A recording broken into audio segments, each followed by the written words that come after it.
कहानी के शुरू में हम एक आदमी को देखते हैं जो बहुत खतरनाक लड़ाई कर रहा था और बहुत ज्यादा डरा हुआ था। तभी वहाँ पर सब कुछ रुक जाता है। उसके सामने उसी की शक्ल का एक हम शक्ल आता है। वो आदमी उसे कहता है कि तुम जो भी हो मैं जानता हूँ, इसीलिए तुम्हें अपने असल रूप में आना होगा। तभी उसको एक औरत नजर आती है। वो कहती है, मैं तुम्हें आज दुनिया की कहानी सुनाने आई हूँ। जब सब ऐसे ग्रुप मिल गए थे, वो अपने अपने कबीलों का बदला लेना चाहते थे। जिस लड़ाई के बाद एक विचर दुनिया में आया। विचर यानी कि एक बहुत बड़ा जादूगर जो एक एल्फ था। एल्फ यानी जो दिखते तो इंसानों की तरह हैं, पर उनके कान थोड़े लंबे और उनके पास बहुत ही ताकतवर जादू होता है। वो पहाड़ों में रहते हैं। वो औरत बताती है कि इस लड़ाई में 7 लोग थे। वहाँ पर आदमी कहता है, मैं ये कहानी सुनना चाहता हूँ। पर वो 7 लोग एक दूसरे से अनजान थे। कोई भी एक दूसरे के बारे में नहीं जानता था। तो कहानी 1200 साल पहले की दिखाई जाती है। एक लड़की जो एक किंगडम राज्य के सिपाहियों की लीडर थी। इसका नाम एली था, लेकिन उसको लड़ने का कोई भी शौक नहीं था।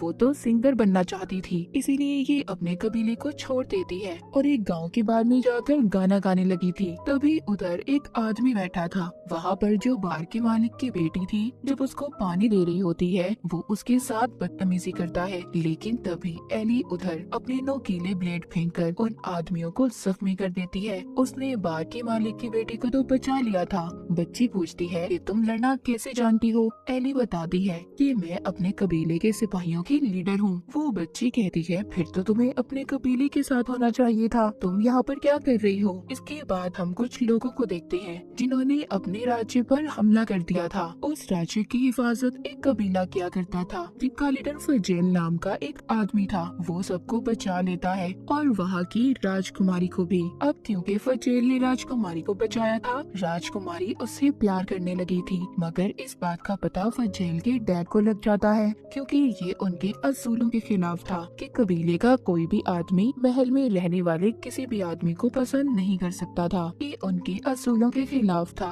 इसीलिए वो अपने सभी रिश्ते फजेल से खत्म कर देते हैं और उसको अपने कबीले से बाहर निकाल देते हैं। फजेल अपने डैड को अलविदा कहता है और चला जाता है। जिसके बाद राजकुमारी के पास उसका भाई आया था। वो उससे कहता है कि फजेल अब जा चुका है, तुम्हें अपने बारे में सोचना होगा और शादी करनी होगी। राजकुमारी भी अपने भाई की बात मान गई थी। हम एक पहाड़ में एक औरत को देखते हैं जो घोस्ट भूतों के कबीले की लीडर थी, जो आसमान में होने वाले बदलाव को देखकर अपने मरे हुए लोगों की आत्माओं से बात करने की कोशिश कर रही थी, मगर उसको कोई भी जवाब नहीं मिलता। उधर दूसरी तरफ एक जादूगर, जिसने अपने जादू से दूसरी दुनिया का दरवाजा खोल लिया था, उसने एक जादुई दीवार बनाई थी, जिसकी मदद से वो उस दूसरी दुनिया में चला गया था और उस दूसरी दुनिया की ताकतों से, जो बहुत खतरनाक थी, उनसे सौदा कर लेता है। एली को भी उन लोगों ने पकड़ लिया था जिनको इसने बार में मारा था। वो इसको एक जेल में बंद कर देते हैं।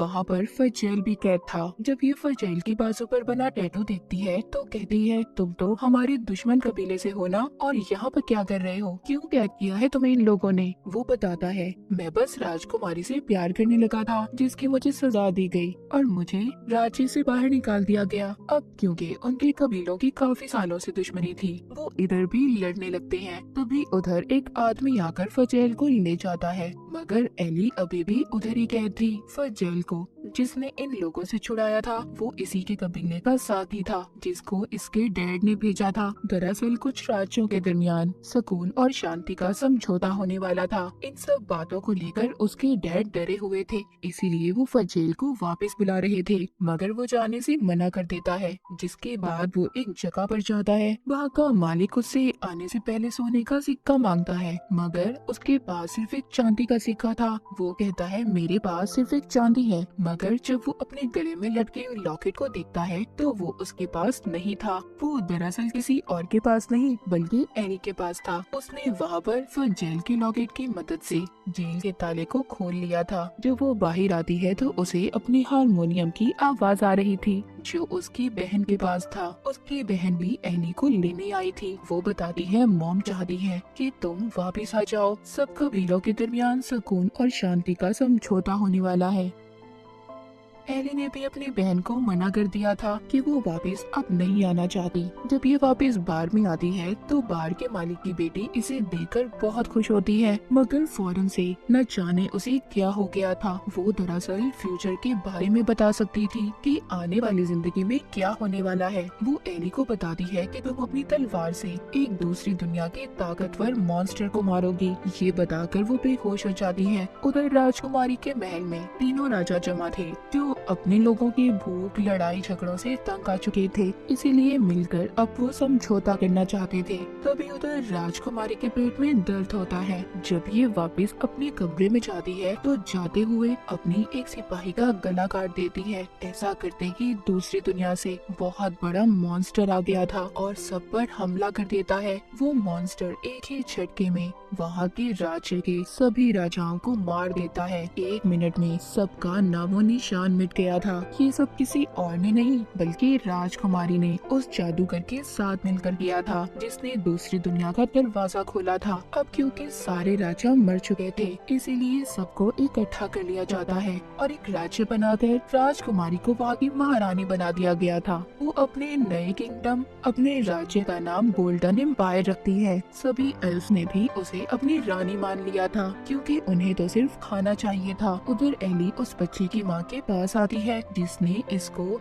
इसके फ्यूचर के बारे में बताया था। वो पूछती है क्या ये जो भी बता रही है सच होता है? उसकी माँ कहती है हाँ बिल्कुल सच होता है। अब एली भी अपनी बहन के साथ जाने के लिए तैयार थी, मगर जब ये दोनों जाने लगती हैं तो कोई इन पर हमला कर देता है। इस हमले में एली की बहन मर गई थी। एली उन सिपाहियों से बहुत लड़ती है। उधर इसकी मदद करने फजेल भी आ गया था। ये मिलकर उन्हें मार देते हैं। एली कहती है ये सिपाही 3 अलग अलग राज्य के हैं, मगर इनमें तो बहुत सख्त दुश्मनी थी, तो इन्होंने मिलकर हम पर हमला क्यों किया? कुछ तो गड़बड़ है, मुझे जाकर अपने कबीले वालों को बताना होगा। फजेल कहता है अगर तुम चाहो तो मुझे साथ ले जा सकती हो, क्योंकि क्या पता तुम्हें रास्ते में भी खतरा हो, और उसके गले से अपना लॉकेट भी वापस ले लेता है। एली अब फजेल की बात मान गई थी।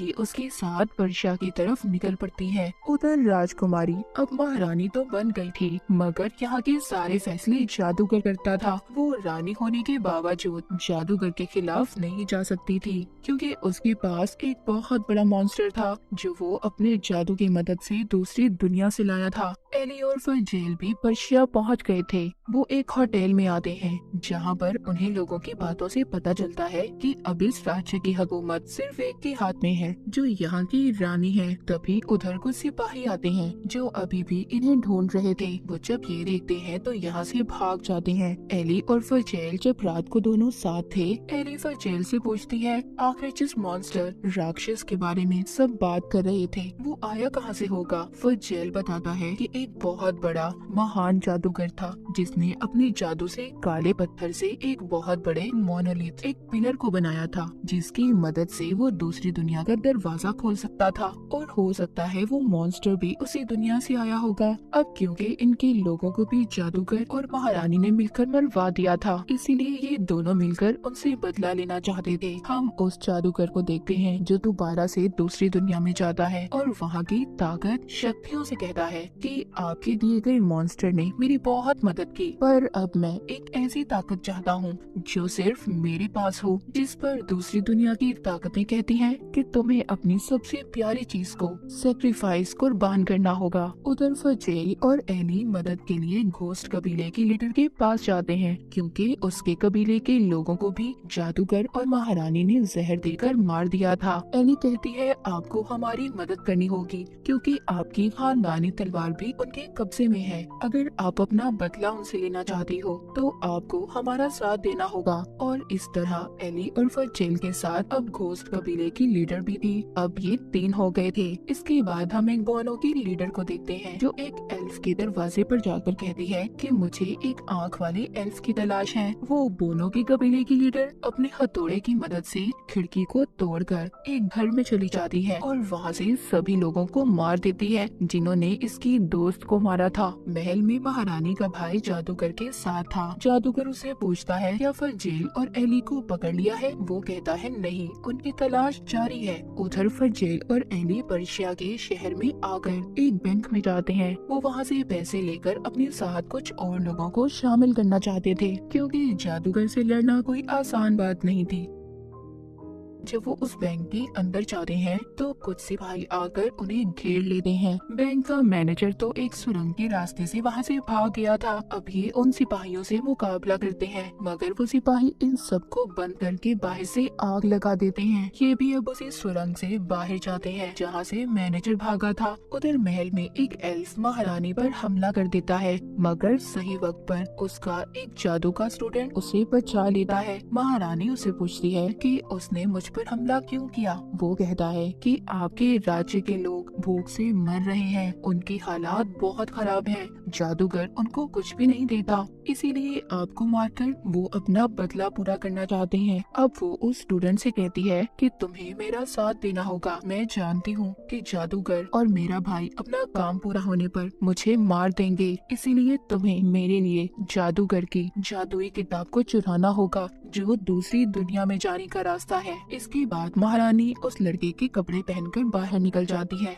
और अपने राज्य का हाल देखती है। सब लोग एक दूसरे से भीख मांग रहे थे, खाने के लिए किसी के पास कुछ खास नहीं था। उसको ये देखकर बहुत हैरत होती है। उधर जंगल में फजेल और एली थे, जिनके साथ घोस्ट कबीले की लीडर भी थी, जो उन सिपाहियों के हमले से बहुत ज्यादा जख्मी हो गई थी। इसीलिए फजेल और एली उसको एक जगह बिठाकर उसके लिए जड़ी बूटियां लेने जाते हैं। तभी उन्हें एक आदमी मिलता है जिसके पास उनको पकड़ने का पोस्टर था। वो कहता है, जिसकी तलाश में तुम हो, मुझे भी उन लोगों से बदला लेना है। उन्होंने मेरे पूरे गांव को खत्म कर दिया, मैं तुम्हारे साथ जाना चाहता हूँ। एली ने उसको भी अब अपनी टीम में शामिल कर लिया था। अब ये 4 लोग हो चुके थे। उस हमले की वजह से घोस्ट कबीले की लीडर बहुत जख्मी थी, क्योंकि उसको जहरीली तलवार से मारा गया था। उधर ही वो आदमी जो इनके साथ शामिल हो गया था, वो कहता है कि मैं एक जादूगरनी को जानता हूँ जो अपने जादू से इसको ठीक कर देगी। जब वो उन्हें उनके पास लेकर जाता है तो रास्ते में चारों तरफ धुआं था।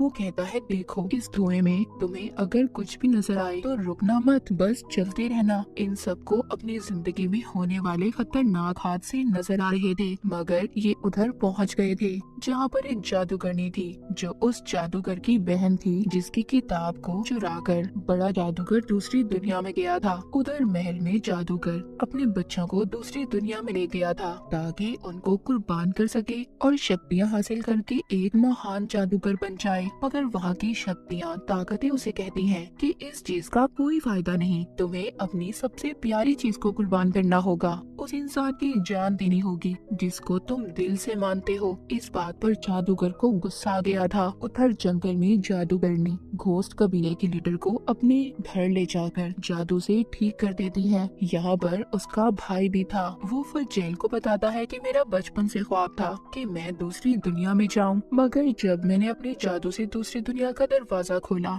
तो उस वक्त मेरे साथ वो जादूगर भी था। वो दुनिया तो बिल्कुल पंचर थी। वहाँ मैंने एक बहुत बड़े मॉन्स्टर को भी देखा था, जिसे देखकर मैं डर गया था। पर जब हम वापस आए तो जादूगर ने मुझे कैद करके मेरी जादुई किताब को ले लिया और मैंने अपनी आंखों से तुम्हारी बहन को मरते देखा है, जिसे महारानी ने मारा था। बाद में उस जादूगर ने सबसे ये कह दिया कि मैं दूसरी दुनिया में खो चुका हूँ, मगर अब जमीन और आसमान के बदलाव को देख रहे हो, हमें जल्दी कुछ करना होगा, इन सबको बचाना होगा। मेरे पास एक मोनोलिथ है जो हमें सीधा जादूगर के मोनोलिथ तक लेकर जाएगा। अब ये ऐसा ही करते हैं। मगर ये दूसरी दुनिया में पहुंच गए थे, मगर वहाँ पर इनके पीछे एक बहुत बड़ा सेंटीपीड मॉन्स्टर पड़ जाता है। लेकिन जल्दी ये अपनी दुनिया में वापस आ गए थे और जादूगर ने उसका भाई अपने जादू से दूसरे दुनिया के दरवाजे को बंद कर देते हैं।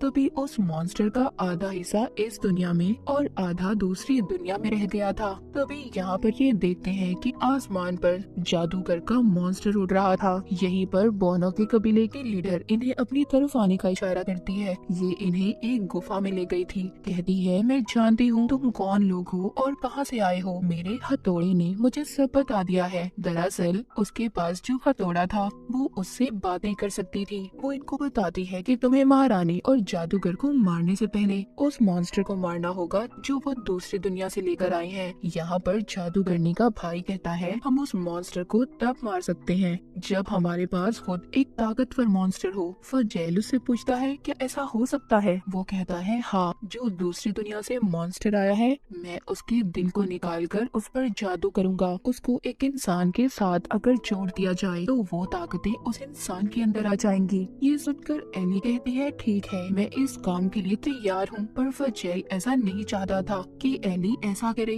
वो उसको मना कर रहा था। उधर महल में उस स्टूडेंट ने जादुई किताब को चुरा लिया था, मगर जादूगर उसे ऐसा करते देख लेता है और उस पर अपने जादू से हमला कर देता है। लेकिन जब वो ऐसा कर रहा था तभी उधर महारानी और उसका भाई आ गया था, जिन्होंने जादूगर की बेटी को पकड़ा हुआ था। वो उस स्टूडेंट को छोड़ने की धमकी देते हैं। इधर जंगल में एली और फजेल दोनों साथ थे। वो अब एक दूसरे को पसंद करने लगे थे। जब सुबह होती है तो एली किसी के चीखने की आवाजें सुनती है। वो गुफा के अंदर जाकर देखती है तो फजेल ने उस दवा को पी लिया था जिसको एली खुद पीकर मॉन्स्टर से जुड़ने वाली थी। फजेल बहुत ज्यादा तड़प रहा था, पर जादूगरनी का भाई उसको दवा पिलाकर तैयार करता है। महल में महारानी ने जब जादूगर को कैद कर दिया था और उसकी जादुई किताब को चुराकर दूसरी दुनिया में जाना चाहती थी ताकि अपने राज्य के लोगों के लिए अनाज ला सके, पर वो स्टूडेंट जो किताब को पढ़कर जादू कर रहा था उससे दरवाजा नहीं खुल पाता। गुफा में जादूगरनी फजेल पर जादू करती है। उस मॉन्स्टर के टेंटिकल्स उसके जिस्म में डाल देती है, जिससे अब सबको ये लग रहा था कि फजेल मर चुका है। पर अचानक से वो अपनी आंखें खोलता है। उसकी आंखें पीली पड़ चुकी थी। महल में घोस्ट कबीले की लीडर महारानी के पास आती है और उसको फजेल के पकड़ने का पोस्टर दिखाती है। वो जाकर कहती है मैं घोस्ट कबीले से आई हूँ, मैं जानती हूँ कि फजेल कहाँ पर है। अगर आप मुझे मेरे कबीले की जादुई तलवार दे दें तो मैं बता दूंगी कि फजेल कहाँ पर है। ये सुनकर महारानी घोस्ट कबीले की लीडर के साथ अपने 50 सिपाहियों को भेजती है। उधर गुफा में फजेल अब बहुत ताकतवर बन चुका था। वो सबके खून को भी सूंघ सकता था। महारानी जेल में जादूगर के पास जाती है। उसने जादूगर को एक खास किस्म की जेल में कैद किया हुआ था, जहाँ पर कोई भी जादूगर अपना जादू नहीं कर सकता था। वो उससे कहती है कि अगर तुम मेरी मदद करोगे, मेरे लिए दूसरी दुनिया का दरवाजा खोलोगे, तो मैं तुम्हें आजाद कर दूंगी। वो कहता है ठीक है, पर तुम्हें मेरे साथ मेरी बेटी को भी भेजना होगा। उधर जब फजेल और एली महल की तरफ बढ़ रहे थे तभी उधर घोस्ट कबीले की लीडर महारानी के भेजे सिपाहियों के साथ आ जाती है, जिसे देखकर एली को ऐसा लग रहा था कि इसने इन्हें धोखा दिया है। पर तभी उधर कुछ दूसरे सिपाही आकर इन्हें मार देते हैं। अब ये सभी उन सिपाहियों के कपड़े पहनकर महल में आ गए थे। वो सभी फजेल को बंदी बनाकर महल में ले आए थे। इधर ही महल में जादूगर दूसरी दुनिया का दरवाजा खोल रहा था। उसके साथ ही रानी अपने भाई और अपने कुछ सिपाहियों को भेजती है ताकि ये उधर से अनाज ला सके, क्योंकि जादूगर ने कहा था कि दूसरी दुनिया में बहुत सारा अनाज है, बहुत सारा खाना है। लेकिन यहाँ पर आकर जादूगर अपनी बेटी को मार देता है। उसने उसकी कुर्बानी दे दी थी और उन सिपाहियों को भी जो महारानी ने भेजे थे उन्हें भी मार देता है। बाहर रानी के पास घोस्ट कबीले की लीडर फजेल को लेकर आती है। वो उसे पूछती है एली कहाँ है, एली का क्या हुआ? वो कहती है उसे तो मैंने मार दिया था। घोस्ट कबीले की लीडर कहती है कि अब आप मुझे मेरी जादुई तलवार वापस कर दे।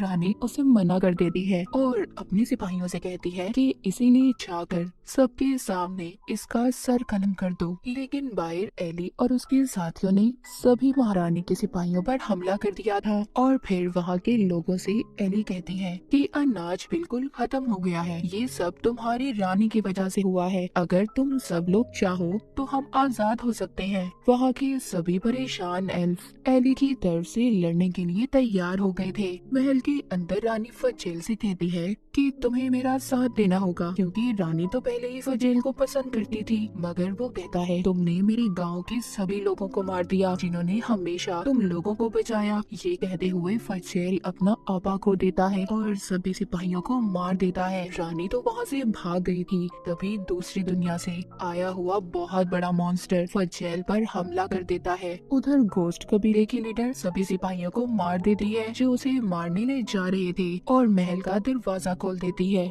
बाहर से सभी एल्फ लड़ने के लिए तैयार थे। एली बाहर रानी के पास आती है और उससे कहती है, तुमने जादूगर के साथ मिलकर ऐसा क्यों किया? वो कहती है, मैं तो सिर्फ अपने राज्य के लोगों को बचाना चाहती थी। एली उससे कहती है, तुम एक बेवकूफ रानी हो, इससे ज्यादा कुछ नहीं, और उसके पेट में चाकू मार देती है। रानी अब जख्मी हो चुकी थी। वो अपनी कुर्सी पर जाकर बैठ जाती है। जब वहाँ पर उसके राज्य के लोग उसे मारने आए थे तो वो अपने पेट से चाकू निकालती है और मर जाती है। जादूगर भी दूसरी दुनिया से वापस आ चुका था, जिसके पास अब बहुत ज्यादा ताकत थी। वो जादूगरनी और उसके भाई पर हमला कर देता है। उधर बहुत बड़ा मॉन्स्टर फजेल को मारने की कोशिश कर रहा था, लेकिन एली उधर आकर अपने चाकू से उस मॉन्स्टर की आंख पर हमला कर देती है, जिससे उसकी आंख जख्मी हो गई थी। जिसके बाद वो मॉन्स्टर एली पर हमला करता है और आसमान की तरफ भाग जाता है। एली को फजेल जब जख्मी देखता है तो खुद कंट्रोल से बाहर हो गया था और खुद भी मॉन्स्टर बन जाता है। वो एक बहुत बड़ा ताकतवर मॉन्स्टर बन चुका था। वो बहुत बड़ी तलवार उस मॉन्स्टर की तरफ फेंकता है, जिससे वो मॉन्स्टर मर जाता है। पर उसे मारने के बाद अब फजेल अपने ही लोगों को मार रहा था। एली उसके पास जाती है, उसे गाना सुनाती है,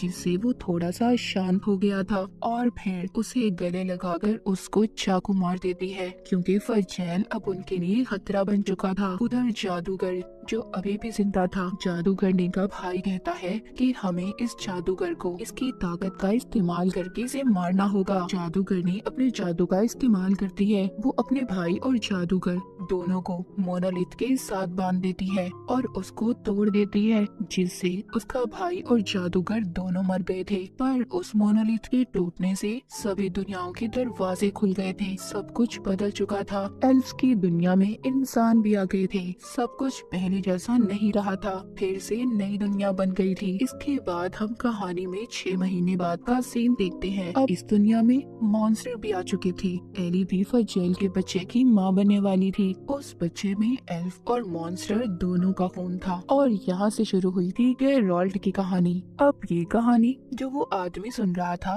उसने सारी लिख ली थी। बाद में वो उस औरत से सवाल करता है, मगर वो तो गायब हो चुकी थी। तो ये थी उन 7 लोगों की कहानी जिन्होंने अपने कबीलों को बचाने के लिए ये सब किया। और इसी के साथ इस सीजन की कहानी यहीं पर खत्म हो जाती है।